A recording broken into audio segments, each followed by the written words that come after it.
Whisper of Evil by Kay Hooper. The dedication page says, "This one is for Mama." Prologue. May, 12 years ago. She didn't know which was worse, the nausea or the terror. One threatened to choke her, while the other was a cold ache deeper than her bones. There was so much blood. How could one body hold so much blood? She looked down and saw a ribbon of scarlet reaching slowly across the wooden floor for the toe of her pretty shoe. The floor was old and out of level, just enough. Just enough. That was a logical reason, of course, a mind's understanding that the blood wasn't actually reaching out for her, it was just flowing along the line of least resistance, downhill, and she happened to be in the path. Her mind knew that. But terror pushed aside logic and all understanding. The blood was a crimson finger curling toward her, searching for her, slow, accusing. It wanted to touch her, wanted to mark her. I did it. I did this. The words echoed in her head as she stared at the accusing finger of blood. It was almost hypnotic, watching the blood inch toward her, waiting for it to touch her. It was almost preferable to looking at what else was in the room. She moved before the blood reached her, stepping to one side in a slow, jerky motion, escaping, and made herself look up, look at the room, look at it. The room itself was a shambles, overturned furniture with ripped fabric and scattered cushions, ancient newspapers and musty-smelling magazines tossed about, the few rag rugs on the floor bunched up or draped absurdly across an upended table, and everywhere, crimson smears darkening and turning rusty as they dried. There was a red, desperate handprint on the wall near where the phone was supposed to be, though that instrument had been ripped from the wall and now lay in an impotent tangle near the fireplace. The pale curtains on the front window also bore a bloody handprint, and the rod had been pulled loose at one side, obviously from the futile attempt to signal for help or even to escape. There had been no help, no escape. No escape. Death hadn't come quickly.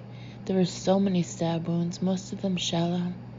Painful, but not fatal, at least not immediately. The once white shirt was almost completely red, glistening here and there where the blood was still wet, darkened to a rusty crimson where it had begun to dry. And the garment was ripped and torn like the pants, both riddled with those knife slashes of fury. Rage, so much rage. She heard a whimpering sound, and for an instant the hairs on the back of her neck rose in the terrifying idea that the dead could make pitiful noises like that. But then she realized the sound came from her own throat, from deep inside where there was no language, only primitive horror. My fault, I did it. That's what her mind kept saying over and over, dully, like a litany, while from the depths of her soul that wordless whimper quavered like some creature lost and in pain. She looked around almost blindly, trying not to see the blood, the rage, and the hate, and a glint of something metallic abruptly caught her eye.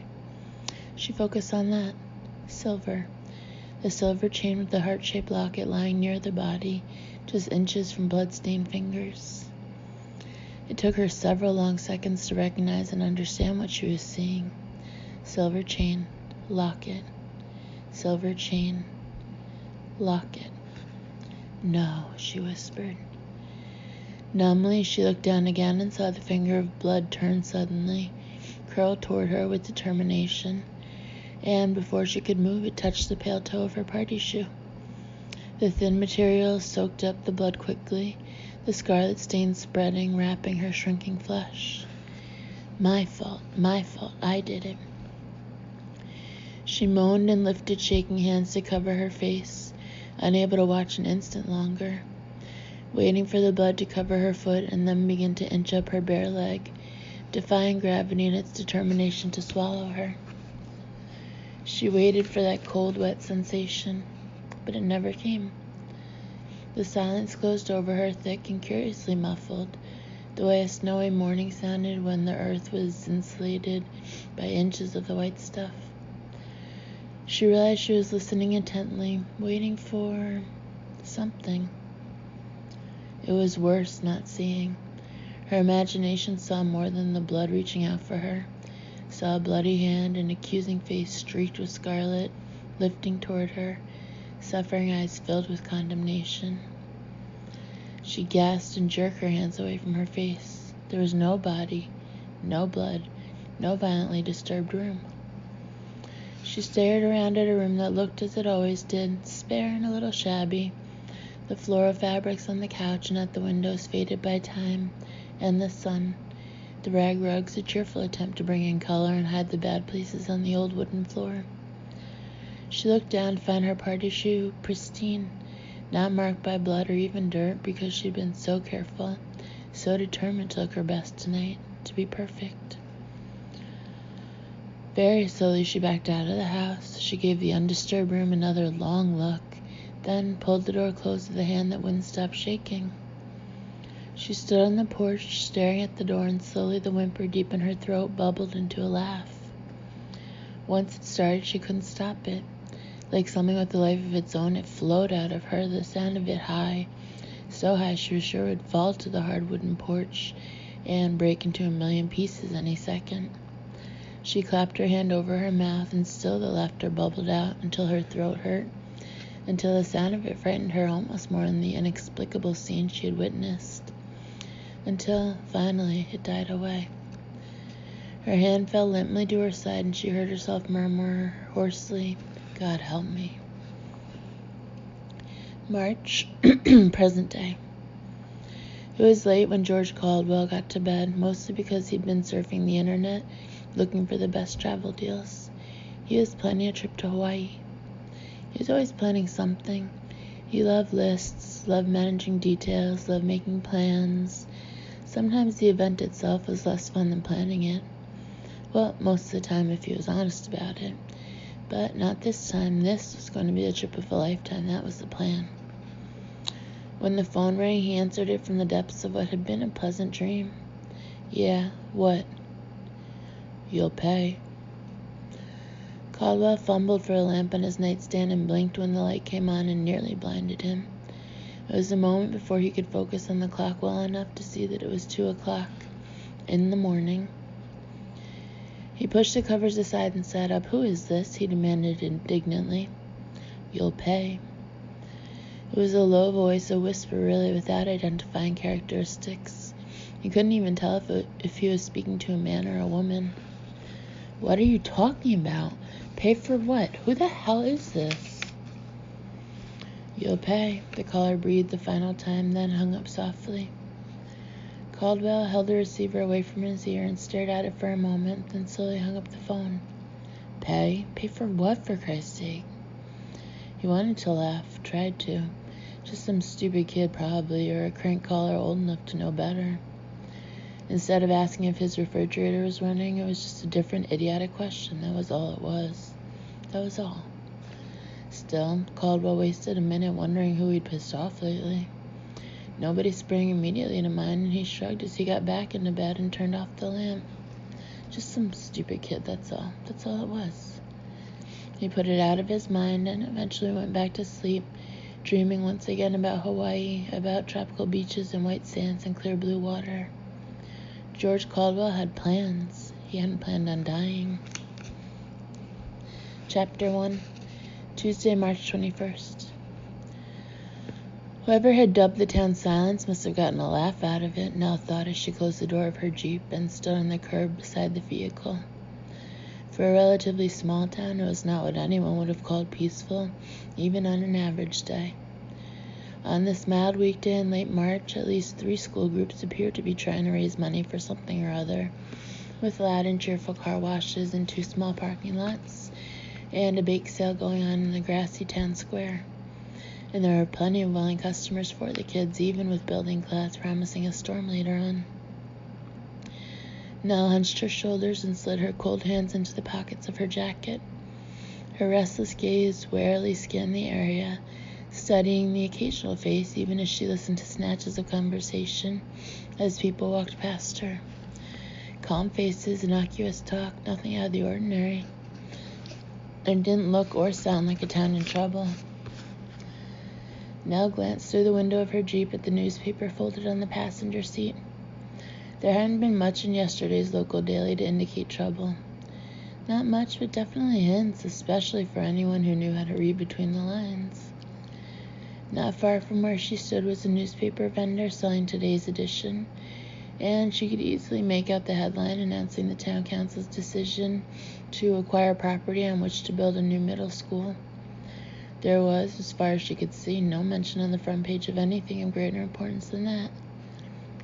Nell walked over to buy herself a paper and returned to stand beside her Jeep as she quickly scanned the 3 thin sections. She found it where she expected to find it, among the obituaries. George Thomas Caldwell, 42, unexpectedly at home. There was more, of course, a long list of accomplishments for the relatively young man, local and state honors, business accolades. He had been very successful, George Caldwell, and unusually well-liked for a man in his position. But it was the unexpectedly Nell couldn't get past. Someone's idea of a joke in very poor taste? Or was the sheriff's department refusing to confirm media speculation of only a day or so ago about the violent cause of George Caldwell's death? Unexpected. Oh, yeah. Murder usually was. Jesus. Nell. She refolded the newspaper methodically and tucked it under her arm as she turned to face him. It was easy to keep her expression unrevealing, her voice steady. She'd had a lot of practice, and this was one meeting she had been ready for. Hello, Max. Standing no more than an arm's length away, Max Tanner looked at her. She decided rather the way he'd look at something distasteful he discovered on the bottom of his shoe. Hardly surprising, she supposed. What the hell are you doing here? His voice was just uneven enough to make it obvious he couldn't sound as impersonal and indifferent as he wanted to. I could say I was just passing through. You could. What's the truth? Nell shrugged, keeping the gesture casual. I imagine you can guess. The will is finally through probate, so there's a lot I have to do. Go through things, clear out the house, arrange to sell it.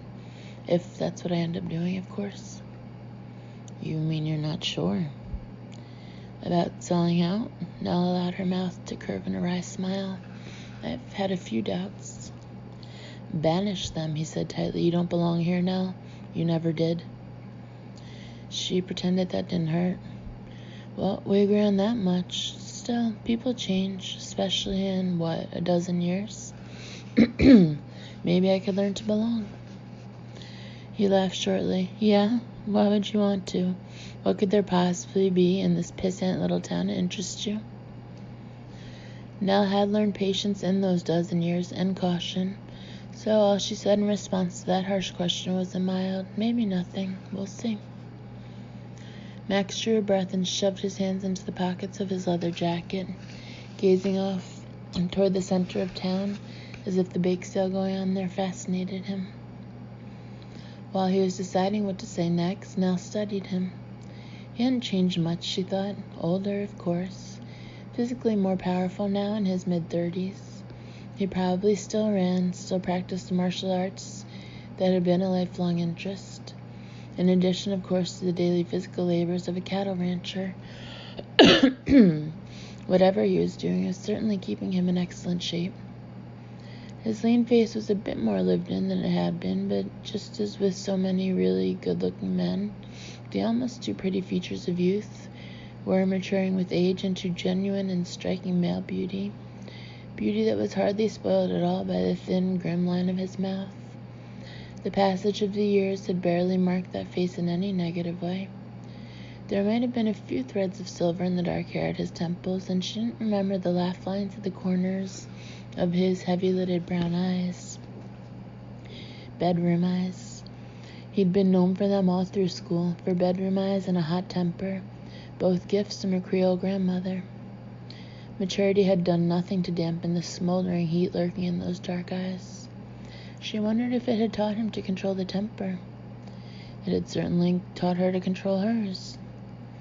You've got a hell of a nerve, I'll say that for you, he said finally, that intense gaze returning to her face. Because I came back? He must have known I would. With Haley gone, there was no one else to take care of things. You didn't come back for the funeral? No. She offered no explanation, no defense. His mouth tightened even more. Most people around here said you wouldn't. What did you say? She asked, because she had to. I was a fool. I said you would. Sorry to disappoint you. Max shook his head once in almost violent negation, and his voice was hard. You can't disappoint me, Nell. I lost $10 on a bet, that's all. Nell didn't know what she would have said to that, but she was saved from replying when an astonished female voice exclaimed her name. Nell Gallagher? My God, is that you? Nell half turned and managed a faint smile for the stunning redhead hurrying toward her. It's me, Shelby. Shelby Theriot shook her head and repeated, My God, as she joined them beside Nell's car. For a moment it seemed she would throw her arms around Nell in an exuberant hug, but in the end she just grinned. I thought you'd probably show up here eventually, what with the house and everything to take care of. But I guess I'd figured it'd be later, maybe summer or something, though. I don't know why. Hey, Max. Hey, Shelby. He stood there with his hands in his pockets, expressionless now, dark eyes flicking back and forth between the two women. Nell kept her own gaze on Shelby's glowing face.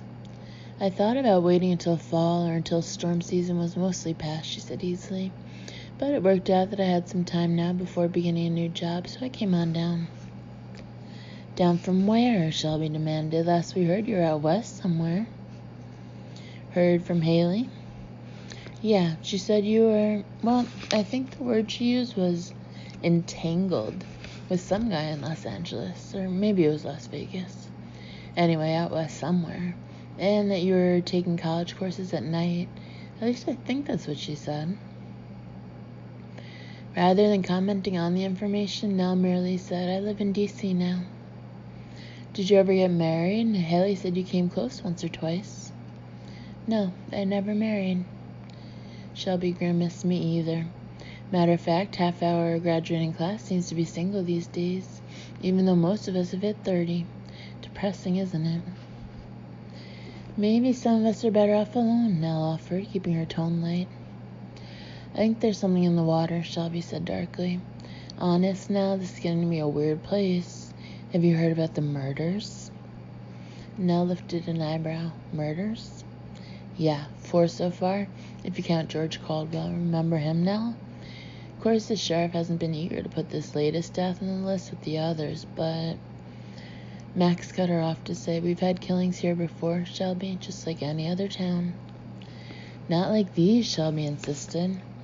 People around here get themselves killed. The reason why is generally pretty obvious, just like who the killer is. No locked room mysteries or other baffling whodunits, not in silence. But these deaths? All fine, upstanding men of the town, with reputations the next best thing to Lily White. Then they're murdered, and all their nasty secrets come spilling out like a dam broke wide open. Secrets? Nell asked curiously. I'll say. Adultery, embezzlement, gambling, pornography, you name it, we've had it. It's been a regular Peyton place around here. We haven't heard anything about poor George's secrets so far, but it's early days yet. The other 3, their secrets became public knowledge within a couple of weeks of their deaths. So I'm afraid it's just a matter of time until we find out more about George than we ever wanted to know. Have the killers been caught? Nope, which is another weird thing if you ask me. 4 prominent citizens killed in the last 8 months, and the sheriff can't solve even one of the murders. He's going to have a hell of a time getting himself reelected. Nell glanced at Max, who was frowning slightly but didn't offer a comment, then looked back at Shelby. It does sound a little strange, but I'm sure the sheriff knows his job, Shelby. He always did fret too much. Shelby shook her head but laughed as well. Yeah, I guess I did at that. Oh, hell, is that the time? I've got to go, I'm late. Listen, Nell, I really want to catch up. Can I give you a call in a day or 2 after you've settled in? We can have lunch or something. Sure, I'd love to. Great. And if you get lonesome in that big old house and want somebody to talk to in the meantime, you call me, okay? I'm still a night owl, so anytime's fine. Gotcha. See you later, Shelby. With a wave to Max, the redhead rushed off and Nell murmured, she hasn't changed much. No. Nell knew her best bet would be to get in her car and just leave, but she heard herself saying slowly, these murders do sound pretty unusual. And to go unsolved for so long, doesn't the sheriff have at least a few suspects? Max uttered an odd little laugh. Oh, yeah, he has a few, one in particular. One? Yeah, one. Me. With another laugh, he turned on his heel and walked away. Nell gazed after him until he disappeared around the next corner. Then she looked at the busy little town that seemed oblivious to the storm clouds moving in, and half under her breath murmured, welcome home, Nell. Welcome home. Ethan Cole stood at the window of his office and looked down on Main Street. He had an excellent view of most of the street, especially the area around the newsstand. So he saw the visibly tense encounter between Nell Gallagher and Max Tanner, saw Shelby Theriot join them for a few moments before hurrying on in a characteristic rush, saw Max stalk away and Nell watch him until she could no longer see him. Well now, how about that? Ethan had known Nell was coming back to silence, of course. Wade Keever wasn't as closed-mouthed as he should have been about the legal affairs he handled, especially with a couple of drinks in him, and Ethan usually bought him a couple or three at least twice a month, just to keep on top of things. So he knew that Nell had, somewhat reluctantly according to Wade, agreed to come home at least long enough to clear out the old house, see what family possessions she wanted to keep, do whatever else needed doing by the last blood Gallagher left with ties to this place. Hell, maybe she'd just have a big-ass yard sale and then set a match to the ancestral home and drive back to D.C. purged to the past. Ethan doubted she'd want to keep much, at least if all the old stories and rumors had any truth to them. And since she hadn't returned home even for family funerals in the past 12 years, it certainly looked like at least some of those stories were true. Ethan pursed his lips unconsciously as he watched Nell get back into her very nice Grand Cherokee and drive away. He'd run the plates later, he decided, just to make sure, but he didn't expect there'd be anything he didn't already know. He knew a lot. Being sheriff of a small, generally close-knit community required that, of course. Good police work in Lacombe Parish, and particularly here in Silence, so often came down to what he knew about the people here, long before he had a crime to solve. So he made it his business to know what most everybody was up to, whether or not it was illegal. Sheriff? He turned from the window to find one of his CID detectives, Justin Byers, standing in front of the desk. He encouraged his people to come seek him out if they needed to talk, avoiding the outdated intercom system, mostly because it was outdated, but also because he hated the tinny, almost eerie sounds of voices run through the things. What's up, Justin? I'm having a little trouble running down all the financial information on George Caldwell. Nothing really suspicious, just some pretty scattered investments, and a few too many details unexplained for my taste. I thought maybe if we got a warrant for his personal records. Ethan smiled. I appreciate your enthusiasm, Justin, but I doubt Judge Buchanan will issue a warrant based on our uneasiness. Find out what you can, but don't push anybody and don't call in his widow, okay? Does Sue Caldwell even consider herself his widow? I mean, they'd been separated, 2 or 3 years? About that, Ethan shrugged, but they're still married and she's his legal heir. From what I hear, she's grieving, so leave her alone. Okay, sure. Just so you know, it's going to take a while to gather all the info you wanted. Understood. Ethan's easy smile remained until the detective left the room, then faded. He didn't entirely trust Justin Byers. Then again, he didn't entirely trust at least 3 of the 6 new people he'd had to hire on, since the new highway had made this a far more busy town in the last year. Ethan liked to have people he knew around him, and 3 of the most recent hires, including Byers, had not been born and raised in Silence. Not a crime that in all had boasted fine credentials and recommendations, to say nothing of experience to spare. Still, returning to his comfortable chair behind the desk, Ethan unlocked and opened the center drawer and drew out a dull brown folder. Inside were copies of 3 reports his office had submitted as required to the district court prosecutor. The report of the first death was straightforward enough. Peter Lynch, 50, had died suddenly, apparently of a heart attack. Only at the insistence of a hysterical wife had an autopsy been performed, resulting in the unexpected finding of poison. Since the house hadn't been treated as the scene of a crime at the time, going back to search later had turned up nothing useful in proving what had happened. But the medical examiner believed someone might have slipped a few capsules of nitroglycerin into one of the vitamin bottles. Lynch had been known to take vitamins by the handful, and no other drugs, prescription or recreational, had been found, so there was certainly a possibility the ME was right. The really interesting thing was that once they began seriously searching his house to find out if Lynch had kept and used any drugs, they had discovered in the bottom of his closet a concealed cubbyhole hiding a stash of truly sick porn. Little girls dressed up and painted up to look like whores, then photographed with men who might have been their fathers or grandfathers, doing things that still made Ethan's stomach churn just to think about. Sick bastard, he muttered under his breath. Lynch's wife had been understandably appalled and mortified, especially when the first discovery had led to others, including evidence of trips Lynch had taken out of town that had nothing to do with business and everything to do with his abnormal pleasures. Not only had he frequently visited a house down in New Orleans that catered to men with his particular sexual proclivities, he had also kept a mistress in that city, a girl younger than his own youngest daughter. Frowning, Ethan turned to the second report, which again had seemed straightforward in the beginning. Luke Ferrier, 38, had apparently committed suicide by driving his car into a bayou. Water in his lungs proved he drowned, and the conclusion of suicide seemed accurate enough. But a coworker insisted loudly that he hadn't been suicidal, so Ethan's people had taken a closer look.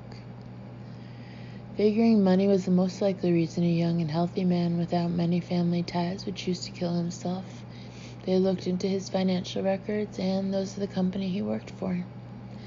Again, what they found had surprised them, not because they discovered evidence of embezzlement, but because it appeared Ferrier had repaid every penny he had, quote-unquote, borrowed months before his supposed suicide.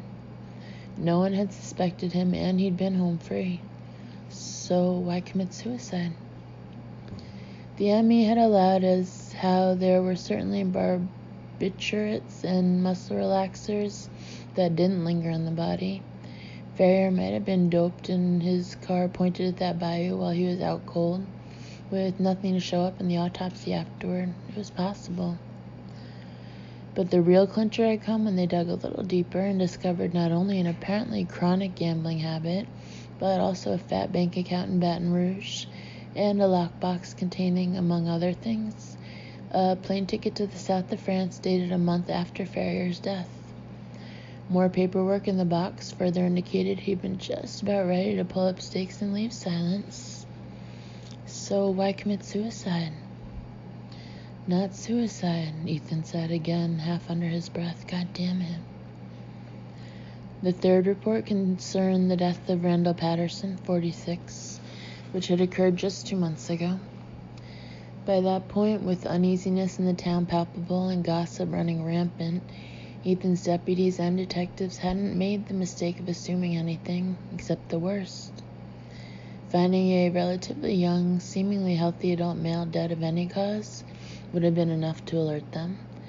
Finding said adult male electrocuted in his jacuzzi, courtesy of a live wire dropped into the tub from a nearby window, sent up a huge red flag. And the flag was fairly waved in their faces when the subsequent investigation uncovered Randall Patterson's dirty little secret. A well-equipped room in his basement containing a number of sadomasochistic apparatus and devices and a great deal of rubber and black leather, whips, masks, chains. So far, they hadn't been able to find out who Pedersen had played his little games with, but it was only a matter of time. Only a matter of time. Shit, Ethan muttered softly. There was, of course, no complete report on George Caldwell as yet. It had been only a few days, after all, since he'd been found. Shot through the head with no gun in sight. Hard to call that anything but murder. But so far, nothing obscene or illegal had turned up. So far. Ethan closed the folder and stared rather grimly across his office. He didn't like this. Didn't like this one little bit. Nell got out of her Jeep and stood gazing at the big white clapboard house that was set back from the road and surrounded by towering oak trees. The house sprawled without much architectural integrity, which wasn't surprising, considering that the original 100-year-old building had been remodeled and expanded several times in the past decades, as the family within it had also grown. Ironic, Nell thought, that here she stood, a century after the first Gallaghers had put down roots in this place, presumably with high hopes and determination to build a family. Here she stood, alone, last of the line, at least in silence, and stood reluctantly at that. Nell sighed and went around to open the Jeep's cargo hatch. The space was full, holding her suitcase and laptop case, as well as several bags of groceries she'd stopped off in town to buy. She was just about to grab a couple of the bags and head for the house when a sense other than hearing made her turn and look toward the road. A sheriff's department cruiser was turning into the driveway. Not really surprised, Nell leaned back against the floor of the open hatch and waited. The cruiser pulled up behind her Jeep and 2 deputies got out. The taller of the 2 unexpectedly was the woman. She had to be close to 6 feet tall, Nell judged, and boasted centerfold measurements that had undoubtedly been more of a bane than a blessing in her chosen profession. She was also lovely in a darkly exotic way that spoke of a Creole heritage, very common in the area. Her older partner was probably 5'9" or 10, blonde and good-looking in a boyish way, with a wide and welcoming smile. He was one of those men who would look almost exactly the same between 20 and 60, only then appearing to age. Hey, Miss Gallagher, I'm Kyle Venable, and this is Lauren Champagne. Nell couldn't help lifting her brow at the woman who responded with the dry, one of my many crosses. Nice to meet you both, Nell said with a faint smile. I think, did I run a stop sign or something? Oh, no, ma'am, Deputy Venable assured her hastily. Sheriff just wanted us to come out and check the place over for you. It's stood empty a while, you know, and careful as we are to keep an eye on things, there are still vagrants about, especially out this far. If you'll let us have the key, we'll make sure everything checks out before you move in. Nell didn't hesitate to reach into the pocket of her jacket and produce the key. Thanks, I appreciate it, she said. It won't take long, ma'am, Venable said, accepting the key and touching his hat brim politely before he and his partner strode up the flagstone walkway to the front door.